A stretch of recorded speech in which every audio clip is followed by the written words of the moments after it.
ರಾಜಸ್ಥಾನದ ಉದಯಪುರದಲ್ಲಿ ಒಬ್ಬ ಹಿಂದೂ ಟೈಲರ್ನ ಹತ್ಯೆ ನಡೆದಿದೆ. ಇದೊಂದು ಖಂಡನೀಯ, ನಾಚಿಕೆಗೇಡು. ಇದೊಂದು ವ್ಯವಸ್ಥಿತವಾಗಿರ್ತಕ್ಕಂಥ ಸಂಚು. ಈ ದೇಶದಲ್ಲಿ ಭಯೋತ್ಪಾದನಾ ಚಟುವಟಿಕೆಗಳನ್ನು ಮಾಡತಕ್ಕಂಥ ಪ್ರಯತ್ನಗಳು ಮತ್ತೆ ಶುರುವಾಗಿದೆ ಅನ್ನುವಂಥದ್ದಕ್ಕೆ ಇದೊಂದು ಉದಾಹರಣೆ. ಇದರ ಹಿಂದೆ ನೋಡಿದಾಗ ಇದೇ ಮಾದರಿಯ ಕೊಲೆ, ಹತ್ಯೆ ಶಿವಮೊಗ್ಗದಲ್ಲಿ ನಡೆದಿತ್ತು. ಶಿವಮೊಗ್ಗದ ಒಬ್ಬ ಹಿಂದೂ ಕಾರ್ಯಕರ್ತನ ಹರ್ಷ ಹತ್ಯೆ ಆದಾಗ ಅಲ್ಲೂ ಕತ್ತು ಸಿಗಿದು ವಿಡಿಯೋ ಮಾಡಿ ಅವನ ತಂಗಿಗೆ ಕಳಿಸ್ಕೊಡುವಂಥ ಕೆಲಸ ಕಾರ್ಯಗಳಾಗಿತ್ತು.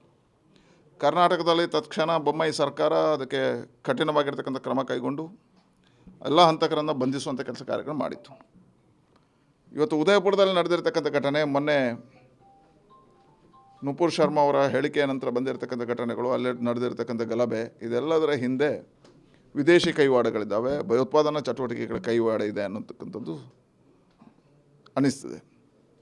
ವಿಶೇಷವಾಗಿ ಈ ಘಟನೆಗಳು ಮತ್ತೆ ಅಲ್ಲಿ ಪುನರಾವರ್ತನೆ ಆಗೋದಕ್ಕೆ ಕಾರಣ ಅಲ್ಲಿರ್ತಕ್ಕಂಥ ಸರ್ಕಾರ ತುಷ್ಟೀಕರಣದ ನೀತಿಯನ್ನು ಅನುಸರಿಸಿದ ಕಾರಣ ಅಂತ ಅನ್ನಿಸ್ತದೆ.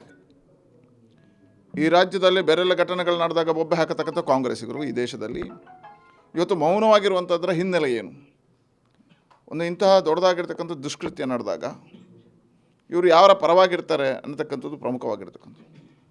ಈ ರೀತಿಯ ಘಟನೆಗಳು ದೇಶದಲ್ಲಿ ನಡಲಿಕ್ಕೆ ಕಾರಣ ತುಷ್ಟೀಕರಣದ ರಾಜನೀತಿ. ಕಳೆದ ಹಲವಾರು ಘಟನೆಗಳು ನಡೆದಾಗ ಹಿಂದೂ ಸಮಾಜದ ಮೇಲೆ ಆಘಾತಗಳಾದಾಗ ಮೌನವಾಗಿರ್ತಕ್ಕಂಥದ್ದು, ಅಲ್ಪಸಂಖ್ಯಾತರ ಮೇಲೆ ಆಘಾತಗಳಾದಾಗ ಇಂತಹ ರಾಜಕೀಯ ಪಾರ್ಟಿಗಳು ಎದ್ದು ನಿಂತಿರತಕ್ಕಂಥದ್ದು ಅವರಿಗೆ ಧೈರ್ಯವನ್ನು ಕೊಟ್ಟಿದೆ, ವಿಶ್ವಾಸವನ್ನು ತುಂಬಿಸಿದೆ. ಹಾಗಾಗಿ ಇಂತಹ ಘಟನೆಗಳನ್ನು ನಾನು ಖಂಡಿಸ್ತೇನೆ ಮತ್ತು ಕಠಿಣವಾಗಿರ್ತಕ್ಕಂಥ ಕ್ರಮ ಕೈಗೊಳ್ಳಬೇಕು.